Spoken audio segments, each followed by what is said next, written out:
Kita mungkin pernah mendengar ungkapan, hidup sekali kok dibikin susah. Kira-kira benar atau tidak pernyataan tersebut? Pernyataan tersebut menjadi benar kalau memang hidup itu hanya satu kali. Bukankah yang satu kali itu kematian? Sementara hidup ada dua kali, hidup di dunia dan hidup setelah kematian. Hidup di dunia sifatnya sementara, sementara hidup setelah kematian, hidup yang sifatnya abadi.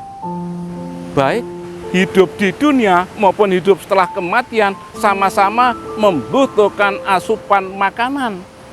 Hidup di dunia lebih membutuhkan makanan jasmani, hidup setelah kematian membutuhkan makanan rohani. Maka ketika Yesus selesai berpuasa dan merasa lapar, iblis datang menggodanya, meminta Yesus mengubah batu-batu menjadi roti. Yesus mengatakan, bukankah ada tertulis, manusia hidup bukan hanya dari roti saja, melainkan dari setiap firman yang keluar dari mulut Allah. Yesus mengutip dari kitab Ulangan.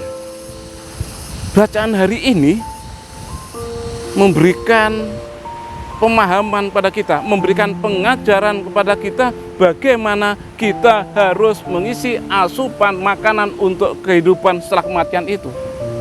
Yesus berkata, "Akulah roti hidup, barang siapa datang kepadaku, ia tidak lapar lagi, dan barang siapa percaya kepadaku, ia tidak akan haus lagi."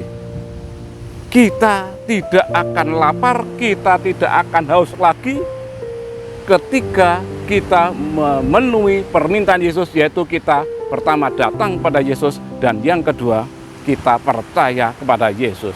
Bagaimana cara datang pada Yesus? Gereja Katolik sekurang-kurangnya memberikan sarana untuk itu. Ada sakramen-sakramen. Sakramen adalah tanda dan sarana kehadiran Tuhan yang menyelamatkan umat manusia.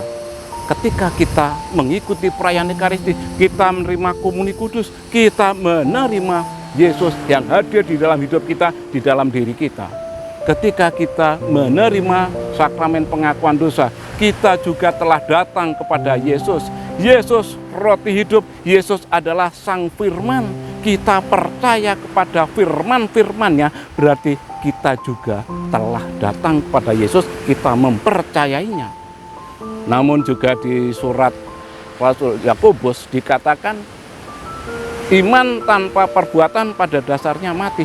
Sehingga kita tidak hanya cukup mempercayai apa yang Yesus ajarkan melalui firman-firman-Nya yang sekarang bisa kita baca dalam Alkitab, tetapi kita juga berusaha merenungkannya, kemudian melaksanakan di dalam hidup kita sehari-hari. Itulah ekspresi dari rasa percaya. Kalau itu kita lakukan, janji Yesus, kita tidak akan pernah lapar, kita tidak akan pernah haus lagi. Musim liburan jangan pergi ke Bali, sebab macetnya bisa berhari-hari. Makanan jasmani sudah kita penuhi, bagaimana dengan makanan yang rohani? Akhirnya dari Pantai Ngeliat di Kabupaten Malang kembali saya sampaikan, salam pijar kasih.